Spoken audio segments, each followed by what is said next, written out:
বাবার সাথে কত ভালোবাসার গল্প, এই বাবারে দেখে আমি দৌড় দিব, বাবা আমারে দেখে দৌড়াবে। ওয়া সাহিবাতিহি ওয়া বানি, সাহিবা মানে প্রিয়তমা স্ত্রী, যার সাথে এত ভালোবাসা এত খুনসুটি, তারে দেখে আমি পালাবো।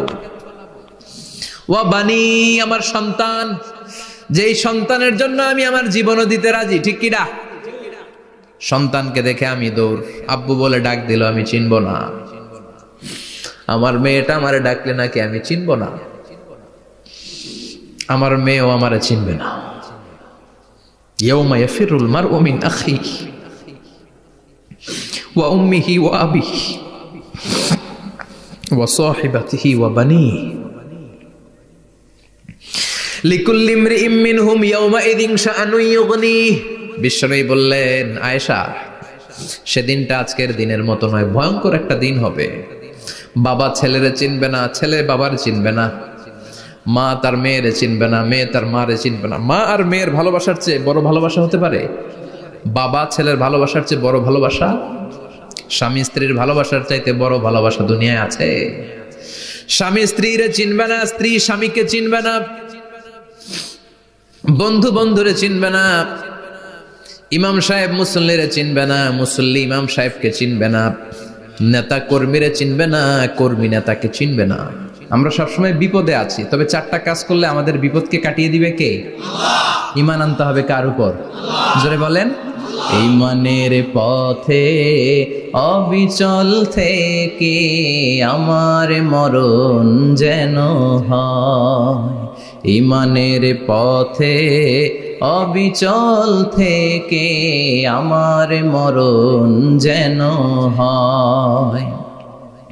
তোমারই কাছে মিনতি আমার, তোমারই কাছে মিনতি আমার, মহামহিম দয়াময়,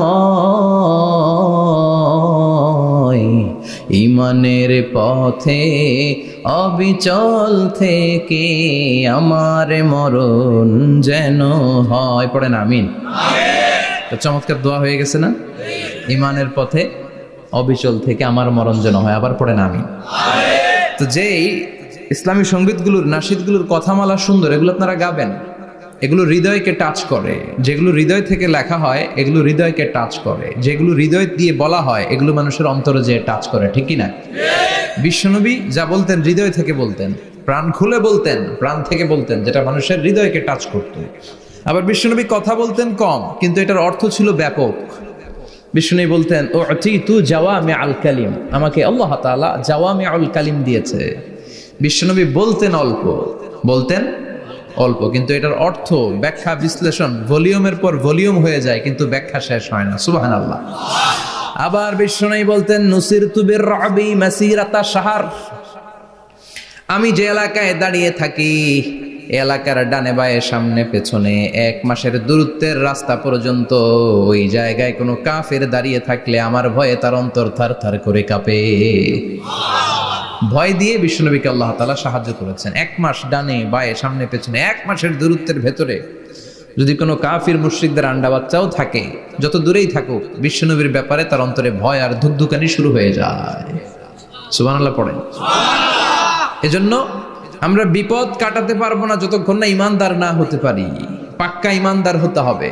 ওয়ালা তালবিসু ঈমানাহুম বিযুলমিন, তোমাদের ঈমানকে জুলুমের সাথে মিশ্রিত করো না। জুলুম মানে শিরক, শিরকের সাথে আমাদের কোনো সম্পর্ক নাই। ঈমান হতে হবে পাক্কা ঈমান। ঈমানের সাথে যদি শিরক ঢুকে, ওটা কি পাক্কা ঈমান হয়? খালিস ঈমান হয়? মসজিদে যে নামাজও পড়েন, মাজারে যে সেজদাও দেন, এরকম আছে না নাই? মসজিদে যে আল্লাহর কাছে চায়, মাজারে যে বাবার কাছে চায়, আছে না নাই? মসজিদেও দান করে, আবার মাজারে যেও দান করে, আছে না নাই? না, আপনার এই ডবল স্ট্যান্ডার্ডকে থামিয়ে দিতে হবে, এটাকে ব্রেক করে ফেলতে হবে। আপনি চাইবেন শুধু একজনের কাছে, তিনি কে? বিশ্বনবী বলতেন, ইদা সাআলতা ফাসআলিল্লাহ, যখন চাইবা আল্লাহর কাছে চাও। হাত পাত দেন কার কাছে? ওয়া ইদা ইসতাআনতা ফাসতাইন বিল্লাহ, সাহায্য যদি চাও একমাত্র কার কাছে যাবা? আমাদেরকে সাহায্য করতে পারে কে? বিপদে পড়লে উদ্ধার করতে পারে কে? কবরে মাজারে পড়ে থাকা ব্যক্তি আমাদের উদ্ধার করতে পারে? কথা বুঝতেছেন তো? সহজ না কথাটা? এতজনের কাছে যাওয়া যাবে না, এতজনের কাছে মাথা নোয়ানো যাবে না, নোয়াবো এক জায়গায়, তিনি কে? আবার বিশ্বনবী বলতেন এই শিরিক হচ্ছে আখফা মিন দাবিবিন নামাল, পিঁপড়ার গুটি গুটি পায়ের চেয়েও শিরকটা হলো বড় সূক্ষ্ম। পিঁপড়া যেমনি গুটি গুটি পায়ে মিষ্টির দোকানে ঢুকে যায়, যে মিষ্টি নষ্ট করে, শিরক তেমনি তোমার ভেতরে ঢুকে তোমার ঈমানকে নষ্ট করে দেয়। আখফা মিন দাবিবিন নামাল। আপনি পাহাড় পরিমাণ গুনাহ নিয়ে, হাদিসে কুদসিতে এসেছে, সাগরের ফেনা পরিমাণ পাপ নিয়ে আল্লাহর কাছে হাজির হয়েছেন। আল্লাহ, আমি পাপী, আমি কি? পৃথিবী না জানুক আমি তো জানি, আমি কি পাপ করেছি হায়। পৃথিবী না জানুক আমি তো জানি, আমি কি পাপ করেছি হায়। আমার পাপের করলে বিচার, বাঁচার উপায় নাই আমার। দয়াময় প্রভু মাফ করো আমায়, মাফ করো আমায়। পড়ে না আমি, আমরা সবাই পাপী। আমরা কি? বিশ্বনবী বললেন কুল্লুকুম খাত্তাউন, তোমরা সবাই পাপী। ওয়া খায়রুল খাত্তাইন আত-তাওয়াবুন, আর এই পাপীদের মধ্যে সবচাইতে ভালো পাপী ওই পাপী যেই পাপী পাপ করার পরে তওবা করে কার কাছে? এজন্য আল্লাহ বললেন ইয়া আইয়ুহাল্লাযীনা আমানু তুবু ইলাল্লাহি তাওবাতান নাসুহা। তওবার মতো তওবা করো, কান্নার মতো কান্না করো। চোখের পানি এটা একটা খুব পাওয়ারফুল একটা জিনিস, এটা আপনার পাপকে ধুয়ে মুছে সাফ করে দেয়, আপনাকে নিষ্পাপ বানিয়ে দেয়, ঠিক কি না? তো এই বিশাল পাপের বোঝা নিয়ে, পাহাড় পরিমাণ গুনাহ নিয়ে কিয়ামতের দিন যদি আল্লাহর কাছে আপনি হাজির হয়ে যান, ওই পাপের মধ্যে যদি শিরকের পাপ না থাকে, মানে কোনো মাজারে যে সেজদা দেন নাই, বাবার কাছে যান নাই, কোনো মাজারে মানত করেন নাই, মাজারে লাল শালু দেন নাই, মোমবাতি দেন নাই, আগরবাতি দেন নাই, মাজারে মুরগি মানত করেন নাই, এই পাপগুলো করেন নাই। অনেক পাপ আপনার আছে, কিন্তু শিরকের পাপ নাই। কোন পাপ নাই? আল্লাহ বললেন হাজার কোটি পাপ নিয়ে, পাপের বোঝা নিয়ে, পাহাড় পরিমাণ অন্যায় নিয়ে, গুনাহ নিয়ে যদি আমার সামনে আসো, আর এই গুনার মধ্যে যদি শিরকের কোনো গুনাহ না থাকে, তাহলে আমি আল্লাহ পাহাড় পরিমাণ দয়ার ক্ষমা নিয়ে তোমার কাছে হাজির হয়ে যাব। সুবহানাল্লাহ। এজন্য শিরকের সাথে আমাদের কোনো সম্পর্ক, এই শিরক করলে তার মাফ নাই। ইন্নাল্লাহা লা ইয়াগফিরু আন ইউশরাকা বিহি, শিরক করে ফেললে আর মাফ নাই। এটা ভয়ঙ্কর, এটা ক্যান্সারের চেয়ে ভয়ঙ্কর। ক্যান্সারের অ্যান্সার আছে, শিরকের কোনো অ্যান্সার নাই। লা ইন আশরাকতা লা ইয়াহবাতান্না আমালুক, যদি তুমি শিরক করো, তোমার রোজা, নামাজ, হজ, যাকাত, জিকির গুলারে বাতিল করে দিবে কে? এজন্য শিরকের সাথে আমাদের সম্পর্ক আছে। এত ওয়াজ আমরা করি, তারপরে অনেক জায়গায় ছবিতে দেখি যে মহিলারা যে মাজারে সিজদায় পড়ে থাকে। এজন্য এটা ছড়ায় দিবেন, এই মাহফিলের কথাগুলো এই যে রেকর্ড হচ্ছে, এগুলো ছড়ায় দিবেন। গণসচেতনতার দরকার আছে। এই যত আমরা ট্রাই করে যাব, একটা সময় দেখবেন আমাদের এই সকলের একসাথে প্রচেষ্টার ফলে এই শিরক নামক ভাইরাস বাংলাদেশ থেকে আমরা বিদায় করে দিতে পারবো। চিল্লা এখন, ঠিক কিনা? এজন্য আমরা বিপদে আছি, তবে ইমানদার শিরক ব্যতি রেখে খালেস ইমানের যদি অধিকারী হয়, আমাদেরকে বাঁচিয়ে দিবে কে? দুই নম্বরে ওয়া আমিলুস সলিহাত। কি বলছে মনে আছে তো? ইমান, ইমান আনলে বেঁচে গেলাম। আরেকটা কি? আমিলুস সলিহাত, নেক কাজ, ভালো কাজ। ভালো কাজ শুধু জিকির করার, নামাজ পড়া নাকি? না। আপনি কাউকে পরামর্শ দিলে এটাও ভালো কাজ। ঋণ দিবেন, ঋণ দিলে আপনার মর্যাদা বাড়ায় দিবে কে? অভুক্তকে খাওয়াবেন, বিপদে পড়লে সাহায্যের হাত বাড়িয়ে দিবেন, রাস্তায় দাঁড়িয়ে আছেন একজন, পথ চেনে না, পথ দেখিয়ে দিবেন, এটা অনেক সওয়াব। সূরা ফাতিহা একজনরে পড়ায় দেন, ওই লোক সারা জীবন সূরা ফাতিহা যতবার পড়বে তার একটা পার্সেন্টেজ সওয়াব আপনার আমলনামায় দিবে কে? তারপরে মানুষকে টাকা দিয়ে সাহায্য করবেন, অসুস্থ হয়ে গেলে, রক্তের প্রয়োজন হলে গায়ের রক্ত দিয়ে সাহায্য করবেন, কবুল করবে কে? রক্ত দেয়া অনেক বড় ইবাদত, জানেন এটা? মুমূর্ষু ব্যক্তিকে যদি রক্ত দেন, আপনার এই রক্তের কারণে যদি কারো প্রাণ বেঁচে যায়, তাহলে আপনি কেমন যেন গোটা বিশ্বের সব মানুষের প্রাণ বাঁচিয়ে দিলেন। একজনকে বাঁচানো মানে সবাইকে বাঁচানো। একজনকে মারা মানে সবাইকে মারা। এজন্য বিশ্বনবী বললেন, আল ইনসান বুনিয়ানুম মারসুস, সব মানুষগুলো হলো আল্লাহর পক্ষ থেকে সীসা ঢালাই করা প্রাচীর। একজনকে নষ্ট করা মানে প্রাচীরটাকে ভেঙে দেয়া, ঠিক কিনা? তাহলে ঈমান আনতে হবে কার উপর? আর আল্লাহর সন্তুষ্টির জন্য সৎ কর্ম করতে হবে। তারপরে একে অপরকে ভালো কাজের জন্য পরামর্শ দেওয়ার দরকার আছে না নাই? হক আর সবর, আমরা হকের পক্ষে থাকবো, রাজি আছেন তো? আর আমরা সব সময় ধৈর্যশীল থাকবো, রাজি আছেন? ইন্নামাস সাবর ইনদা সাদামাতিল উলা, বিপদের প্রথম ধাক্কায় ধৈর্যটা ধারণ করতে হবে। অনেকে বিপদ আসলে পেরেশান হয়ে যায়, চিল্লা ফাল্লা শুরু করে দেয়, কান্না শুরু করে দেয়, বিলাপ করে। বেশিরভাগ মহিলারা এটা করে, ঠিক কিনা? বিষ্ণু বললেন, বিপদের প্রথম ধাক্কায় কেমন সবর করলা এটাই দেখার বিষয়। ইন্নামাস সাবর ইনদা সাদামাতিল উলা, বিপদের প্রথম ধাক্কায় যে সবর ধরতে পারে সেই আসল সবুর, সেই আসল কি সবুর মানে ধৈর্য ধারণকারী। বিশ্বনবী দোয়া করতেন, আল্লাহ আপনি আমারে ধৈর্যশীল বানান। আল্লাহুম্মা জাআলনি সাবুরা ওয়াজআলনি শাকুরা, আপনি আমারে ধৈর্যশীল বানান, আপনি আমারে শুকরগুজার বানান। ওয়াজআল ফি আইনি সাগীরা ওয়া ফি আয়ুনিন নাসি কাবীরা, আমার চোখে আপনি আমারে ছোট বানান, মানুষের চোখে আমারে আপনি বড় বানান। পড়ে না আমিন? আরো জোরে পড়ে না আমিন? চারটা ওয়াজ কাল থাকবে তো। আলামিন ভাইয়ের প্রথমে কি করতে হবে? ঈমান, ঈমানের পরে সৎকর্ম, তারপরে হক আর সাবর, এগুলো মেনে চলতে হবে। রাজি আছেন তো? আরো জোরে পড়েন ইনশাআল্লাহ। আসুন আমরা আল্লাহকে ফরমালি থ্যাঙ্কস দেই, শুকরিয়া জানাই, কালিমাতু শুকুর পড়ি, আওয়াজ করে আমরা পড়ি আলহামদুলিল্লাহ। পড়েন রব্বানা লাকাল হামদ হামদান কাসীরান তাইয়িবান মুবারাকান ফীহি ইয়া রাব্বি লাকাল হামদু কামা ইয়ানবাগি লিজালালি ওয়াজহিকা ওয়া আযীমি সুলতানিকা লাকাল হামদু বিল ঈমান লাকাল হামদু বিল ইসলাম লাকাল হামদু বিল কোরআন। প্রশংসা করলাম কার? জোরে বলেন কার? সব সময় প্রশংসা করতে হবে কার? সে আল্লাহর পাঠানো সব চাইতে দামি মর্যাদাবান আসমানি কিতাবের নাম হচ্ছে কি? চিল্লায় বলেন কি নাম? এই যে সূরাতুল আসর তেলাওয়াত করেছে, কোন কিতাবে আছে? কথা বলেন। এই কোরআনটা হচ্ছে নূর, এই কোরআনটা হচ্ছে হিদায়াত, এই কোরআনটা হচ্ছে শিফা, এটা হচ্ছে আলো। এই কোরআন থেকে আলো নিয়ে নিজেদেরকে আলোকিত করতে হবে। কি করতে হবে? আলো। আলোর দরকার আছে না নাই? আলো ছাড়া কিছু দেখা যায়? এজন্য কোরআনকে আলো বানিয়ে পাঠালো কে? রব্বুল আলামিন বলেন, কিতাবুন আনজালনাহু ইলাইকা লিতুখরিজান নাসা মিনাল যুলুমাতি ইলান নূর। ও নবী, একটা কিতাব পাঠালাম, যেই কিতাব অন্ধকার থেকে আপনাদেরকে আলোর দিকে নিয়ে যাবে। কোন দিকে নিবে? জোরে বলেন। আমরা আলোর পথের সৈনিক, আমরা জান্নাতে যেতে চাই। জান্নাতে যেতে হলে যে বইটা মানতে হবে, বইটার নাম কি?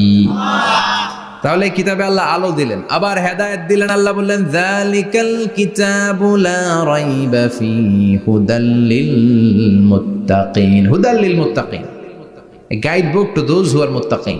তাহলে গাইড বুক পেলাম, আলো পেলাম, আবার এটার ভিতরে শেফা আছে। কি আছে? শেফা মানে সুস্থতা, শেফা মানে রেমেডি, শেফা মানে রিকভারি। আপনি অসুস্থ হলে সুস্থ করে কে? কোরআন পরে যদি ফু দেন, সুস্থ বানায় দিবে কে? নাকি তাবিজের ভেতরে ঢুকায় ঝুলাইবেন? ঝুলানো যাবে? পড়তে হবে। কি করবেন? যে ঘরে সূরা বাকারা তেলাওয়াত করা হয় সেখান থেকে শয়তান দৌড়ে পালায়, নাকি যেই ঘরে বাকারা ঝুলিয়ে রাখা হয়? হ্যাঁ, পড়তে হবে। পরে ফু দেন, সুস্থ করবে কে? এই কিতাবের সর্বপ্রথম যে সূরাটা আল্লাহ দিলেন, ভূমিকা সূরা, এটার নাম হচ্ছে ফাতিহা। ফাতিহা মানে কি? ভূমিকা। এই সূরাটা দিয়ে আল্লাহ এই কোরআনটাকে খুললেন। পুরো কোরআনে যা আছে এই ফাতিহার 7 আয়াতের ভেতরে তা আছে। আবার এই 7 আয়াতের ব্যাখ্যা শুরু করে দিলে 30 পারা কোরআন হয়ে যায়। কোন সুবহানাল্লাহ। আবার আল্লাহ এটার নাম বিশ্বনবী নাম দিলেন সূরাতুশ শিফা, শিফার সূরা। অসুস্থ ব্যক্তিকে সূরাতুল ফাতিহা পড়ে ফু দিলে সুস্থ করে দেয় কে? বুখারীর বর্ণনায় বিশ্বনবীর কিছু সাহাবারা মরুভূমিতে সফর করছিলেন। এক লোক অসুস্থ ছিল, কেউ কোনো জাদু মন্ত্র পড়ে ফু দিয়ে তাকে সুস্থ করতে পারছিল না। সাহাবারা বলল, আমরা পারবো। সবাই বলল, তোমরা বেদুইন, পারবা কেমনে? যাও মিয়া, সাহাবারা বলল, আমাদের কাছে এমন জিনিস আছে, এটা পড়ে ফু দিলে অসুস্থরে সুস্থ করে কে?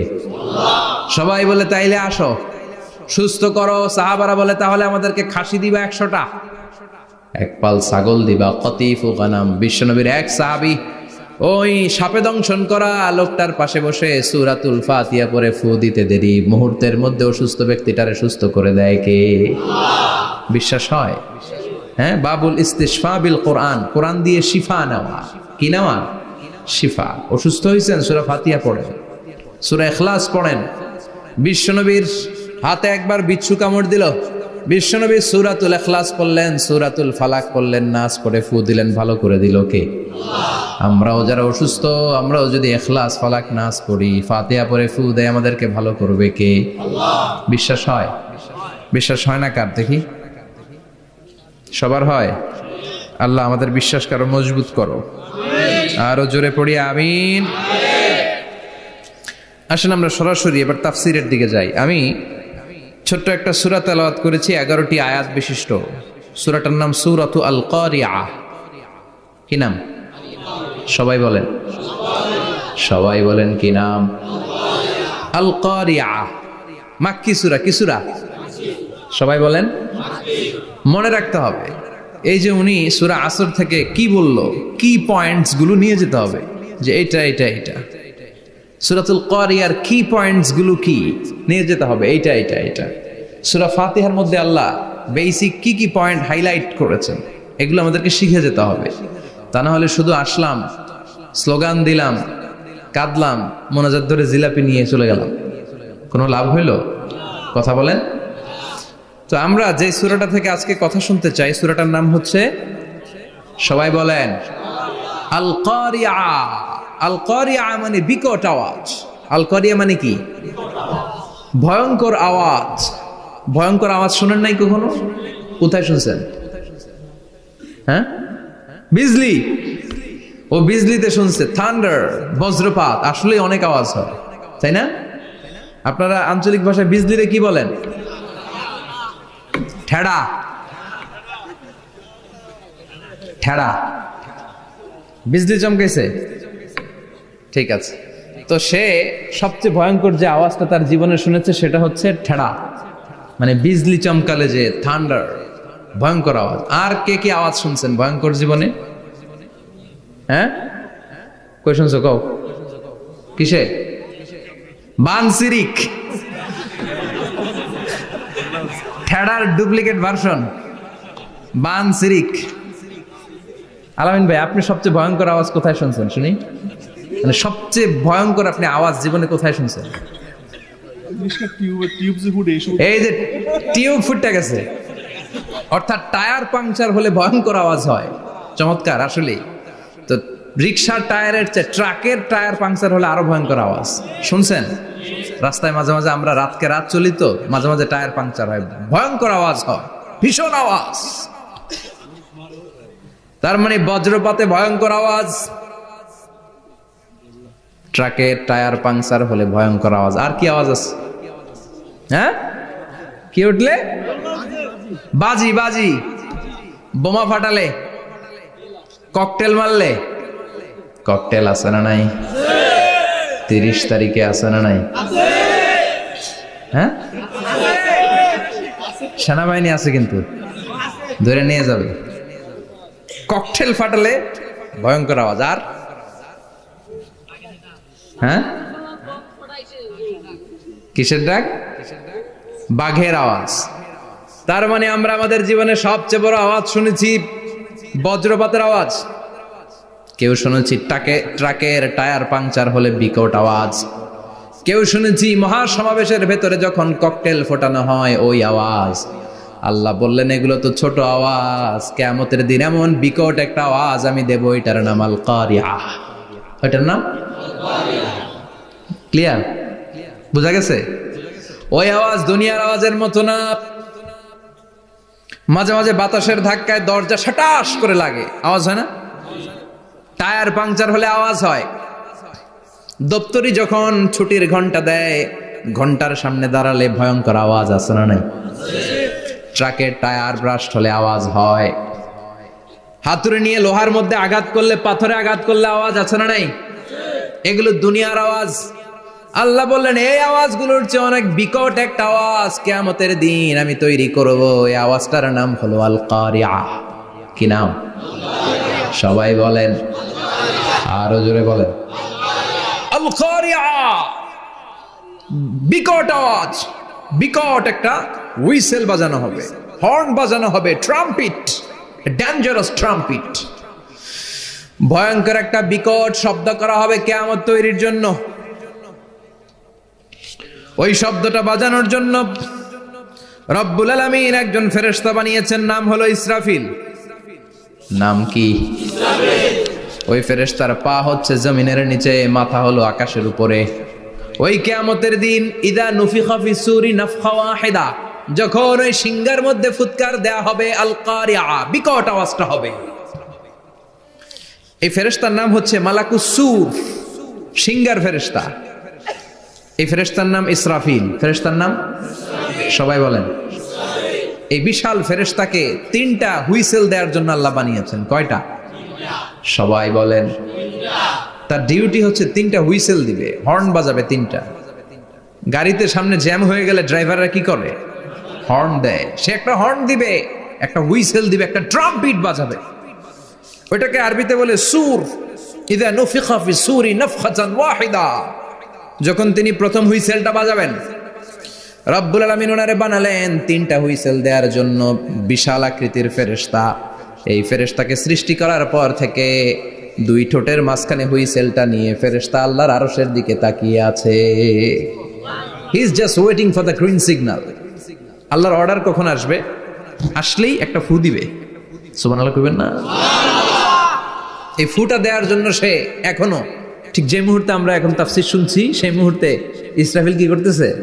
2 ঠোঁটের মাঝখানে ওই হুইসেলটাকে রেখে জাস্ট অবজার্ভিং দ্য আরশ, আরশের দিকে তাকিয়ে আছে। যখন আল্লাহ বলবে শুরু করো, প্রসিড, মুহূর্তের মধ্যে হুইসেল বাজাবে। আর ওই হুইসেলের আওয়াজটাকে আরবিতে বলে আল কারিয়া। কি বলে? বুঝতে পারছেন এবার? সহজ হয়ে গেছে না? নরম হয়ে আসতেছে না সূরাটা? আল কারিয়া তার মানে বিকট আওয়াজ, বিকট হর্ন বাজানো হবে, ট্রাম্পিট দেয়া হবে, বিকট হুইসেল দেয়া হবে। এই আওয়াজটা দুনিয়ার দপ্তরির ঘন্টা বাজানোর আওয়াজের মতো না। এই আওয়াজটা ট্রাকের টায়ার পাংচার হলে যে আওয়াজ, ওইটার মতো না। বৃষ্টির সময় বজ্রপাতের যে আওয়াজ, ওইটার মতো না। ওই আওয়াজটা পৃথিবীর বুকে সবচাইতে ভয়ঙ্করতম আওয়াজ। ঠিক কিনা? ভয়ঙ্কর একটা আওয়াজ হবে, বজ্রনিনাদ, মহাপ্রলয়ের আওয়াজ। ওই একটা আওয়াজে সব লন্ডভন্ড হয়ে যাবে। একটা আওয়াজে সব লন্ডভন্ড হয়ে যাবে। এজন্য ওই আওয়াজটাকে ডেডিকেট করে আল্লাহ কোরআনে একটা সূরা দিয়েছেন। সূরাটার নাম, কথা কয় না, কি নাম? আল কারিয়া। আল কারিয়া। মানুষের দৃষ্টি আকর্ষণের জন্য আল্লাহ এই শব্দটাকে সূরার প্রারম্ভে 3 বার বললেন। কয়বার? গুরুত্বপূর্ণ কথা কয়বার বলতে হয়? বিশ্বনবী কোন কথায় যখন এমফাসাইজ করতেন, গুরুত্ব দিতেন, তিনি কয়বার বলতেন? এই সূরাটা নাজিল হয়েছে মক্কায়। মক্কার কাফির মুশরিকটা যেন ওই কিয়ামতের ভয়ঙ্কর দৃশ্যটা বুঝতে পারে, এজন্য আল্লাহ 3 বার বললেন আল কারিয়া, তারপরে মাল কারিয়া, তারপরে ওয়ামা আদরাকা মাল। সবাই বলেন। প্রথমে বললেন আল, তারপরে মাল, ওয়ামা আদরাকা মাল। 3 বার বললে মানুষ 3 বার তাকাবেন, আল কারিয়া, মাল কারিয়া, আবার তাকাইছে, ওয়ামা আদরাকা মাল কারিয়া। 3 বার বলে তাদের অ্যাটেনশনকে গ্রো করা হচ্ছে, কারণ সামনে আরো জরুরি কথা আছে। সুবহানাল্লাহ বলেন। ওই দিনটা বড্ড ভয়ঙ্কর দিন, কিয়ামতের দিন। কিসের দিন? এই ছোট্ট 11টা আয়াত বিশিষ্ট সূরার মধ্যে আল্লাহ কিয়ামতের নকশা এঁকে দিয়েছেন। কি এঁকেছেন?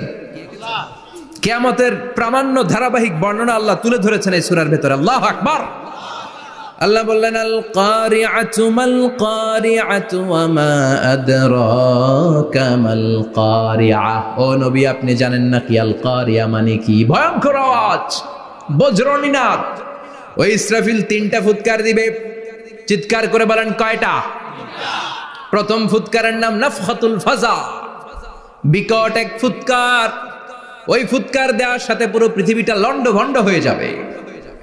এক ফুৎকারের আওয়াজে পৃথিবীর আকাশ ভেঙে খান খান হয়ে যাবে, তারাগুলো ছিটকে পড়বে, চন্দ্র সূর্য আলোহীন হয়ে যাবে, সাগরের পানির মধ্যে দাউ দাউ করে আগুন জ্বলতে শুরু করবে, মানুষগুলো বিক্ষিপ্ত পতঙ্গের মতো নিক্ষিপ্ত হবে, টাওয়ারগুলো ভেঙে ভেঙে পৃথিবীর উপর পড়বে, পৃথিবীর বিশাল বড় বড় পাহাড়গুলো তুলার মতো ধ্বনিত হয়ে বাতাসের মধ্যে ভাসতে থাকবে। এটা হচ্ছে আল কারিয়া।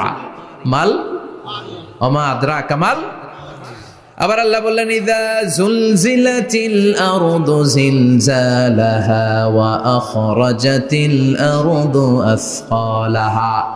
ইসরাফিল যখন প্রথম ফুৎকার দিবে পুরো পৃথিবীর মধ্যে কাঁপাকাঁপি শুরু হবে। কাঁপাকাঁপিরে আপনারা কি বলেন?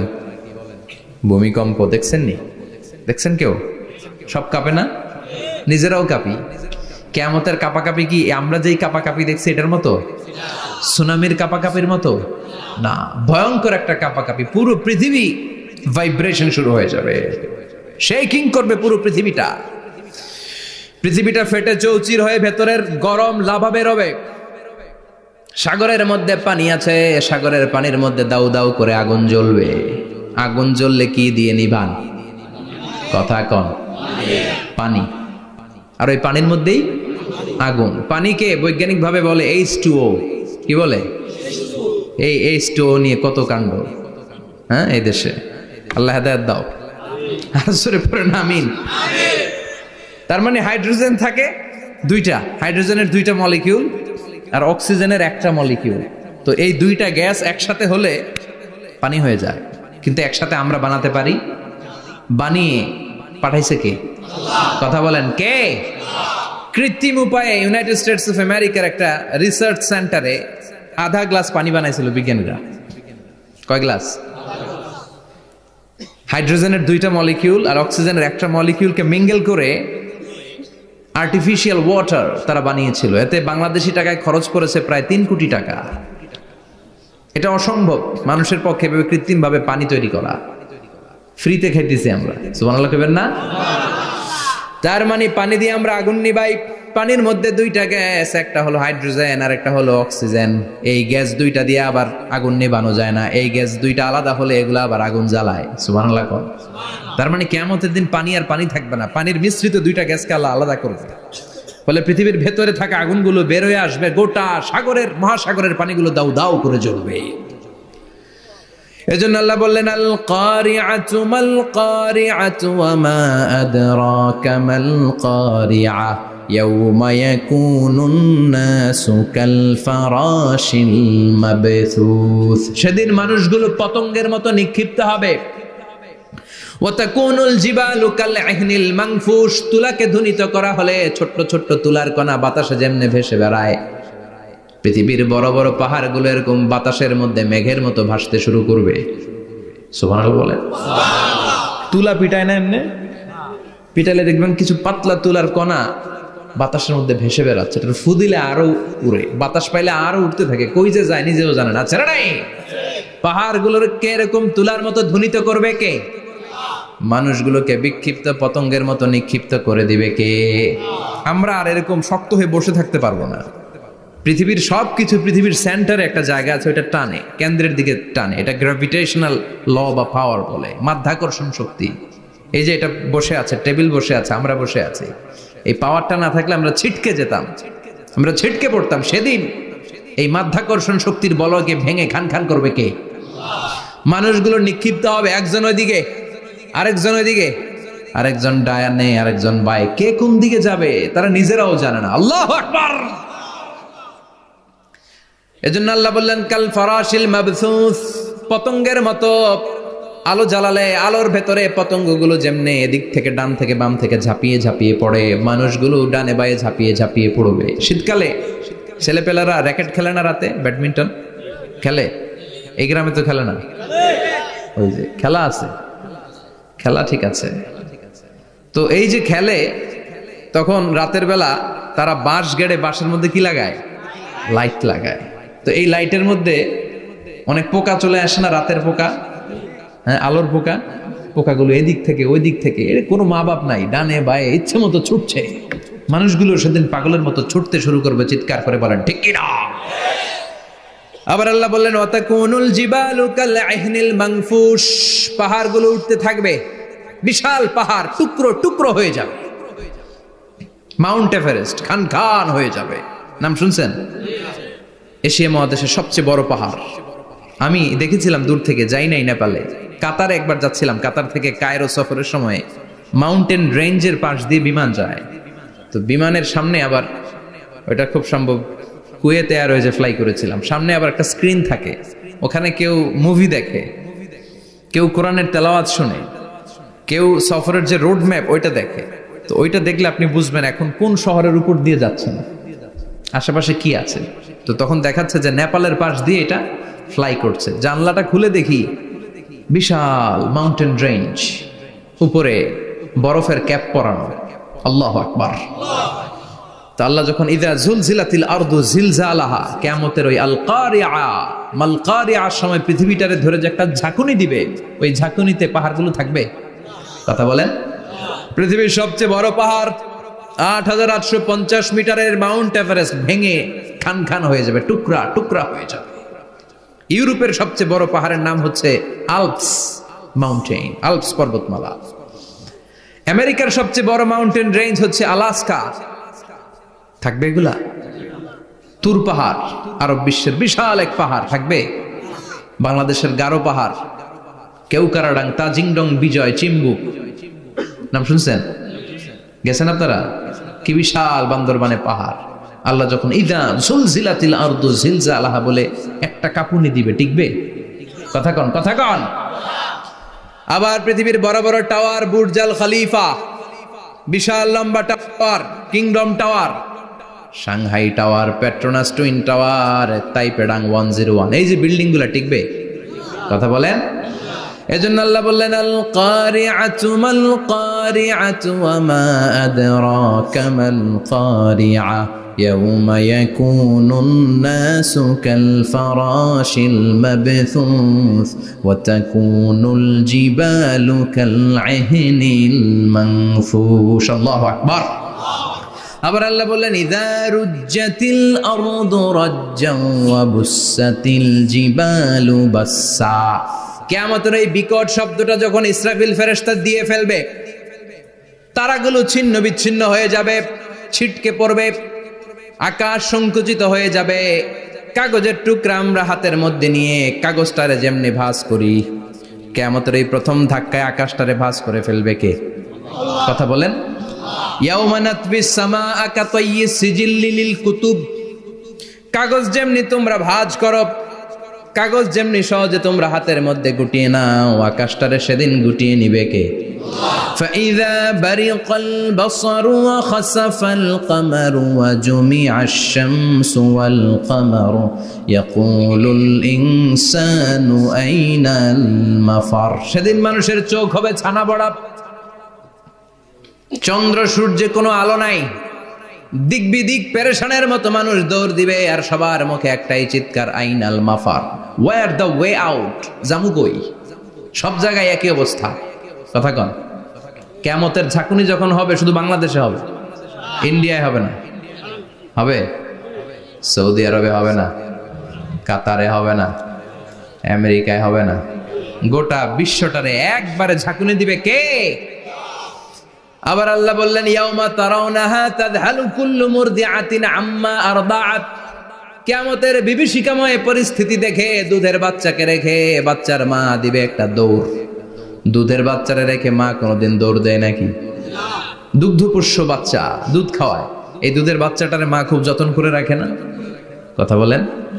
কিয়ামতের এই বিভীষিকাময় পরিস্থিতি দেখে মা দুধের বাচ্চাকে রেখে দিয়ে দিবে দৌড়। গর্ভবতী মা মুহূর্তের মধ্যে ডেলিভারি হয়ে যাবে। বিকট আল কারিয়া মাল কারিয়া যখন শুরু হয়ে যাবে, 3 মাসের 4 মাসের অপরিণত অপরিপক্ক বাচ্চা মুহূর্তের মধ্যে ডেলিভারি হয়ে যাবে। এই এলাকায় বাচ্চা ডেলিভারি হয় কয় মাসে? 8 মাস, 9 মাস কিংবা 10 মাস। কিন্তু কিয়ামতের এই বিভীষিকাময় পরিস্থিতি আর আওয়াজটা তো ভয়ঙ্কর হবে। 3 মাসের ছোট্ট ভ্রূণ, গোশতের টুকরা, আলাক, রক্তপিণ্ড আর গোশত মিশ্রিত হয়ে ছোট্ট একটা টুকরা, অপরিণত বাচ্চা, অপরিপক্ক বাচ্চা মুহূর্তের মধ্যে খালাস হয়ে যাবে। মানুষগুলো পাগলের মতো এমন ভাবে একটা দৌড় দিবে, কেউ কাউরে চিনবে না। ওই দিনটার নাম হলো আল কারিয়া। সবাই পড়েন আল মাল ওয়ামা আদরাকা মাল কারিয়া।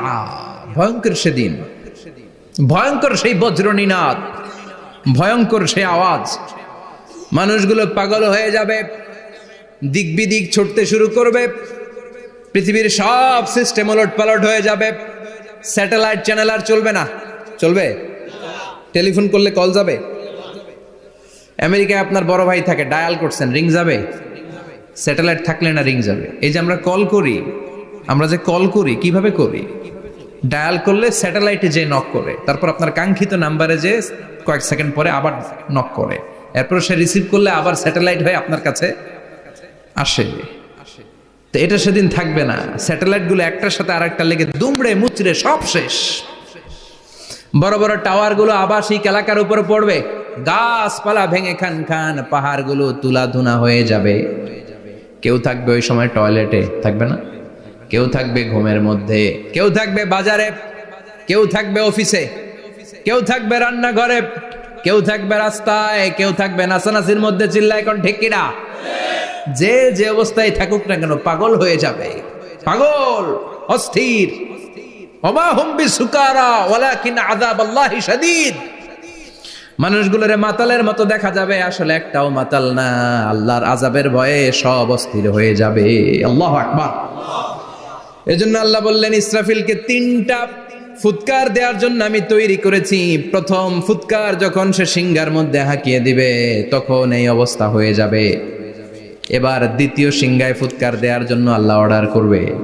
ইসরাফিল তার বিশাল হুইসেলটা নিয়ে সাথে সাথে দ্বিতীয় ফুৎকারটাও দিয়ে দিবে। দ্বিতীয় ফুৎকার দেওয়ার সাথে সাথে এই ফুৎকারটাকে আরবিতে বলে নাফখাতুস সাঈক। সব মরে যাবে। সব কি হবে? মরবেন না আপনারা? আজীবন থাকবেন? একদিন মাটির ভেতরে হবে ঘর রে মন আমার, কেন বাঁধো দালান ঘর, প্রাণ পাখি উড়ে যাবে পিঞ্জর ছেড়ে, ধরা ধামে সবই রবে তুমি যাবে চলে, বন্ধু বান্ধব যত মাতা পিতা দ্বারা সুত সবই হবে তোমার পরে মন আমার, কেন বাঁধো দালান ঘর, একদিন মাটির ভেতরে হবে ঘর রে মন আমার, কেন বাঁধো দালান ঘর রে মন আমার, কেন বাঁধো দালান ঘর। ঠিক কিনা? থাকা যাবে? কবরে যাওয়া লাগবে না? This is the circle of life. এসেছি, থাকছি কিছুদিন, একটা স্টেশনে ট্রানজিট পিরিয়ড, আবার চলে যাব। জন্মিলেই মরিতে হবে। চিল্লা এখন ঠিক কিনা? আল্লাহ বলবেন ইসরাফিল তোরে 3টা ফুৎকার দেওয়ার জন্য তৈরি করেছি। চিৎকার করে বলেন কয়টা? একটা ফুৎকার দিয়ে দুনিয়াটারে তুই লন্ডভন্ড করে দিলে রে ইসরাফিল। এবার দ্বিতীয় ফুৎকার দিয়ে পৃথিবীর সব মানুষগুলোর আত্মা নিয়ে নেয়ার ব্যবস্থা করে দে। মুহূর্তের মধ্যে ইসরাফিল সিংহার মাঝখানে ঠোঁট লাগিয়ে দ্বিতীয় ফুৎকারটা দিবে। দ্বিতীয় ফুৎকার দেওয়ার সাথে সাথে সব শেষ। মালাকুল মাউত পৃথিবীর সব মানুষের আত্মা সংবরণ করে নিবে। সব শেষ। মানুষ নাই, জিন নাই, দানব নাই, কেউ থাকবে না।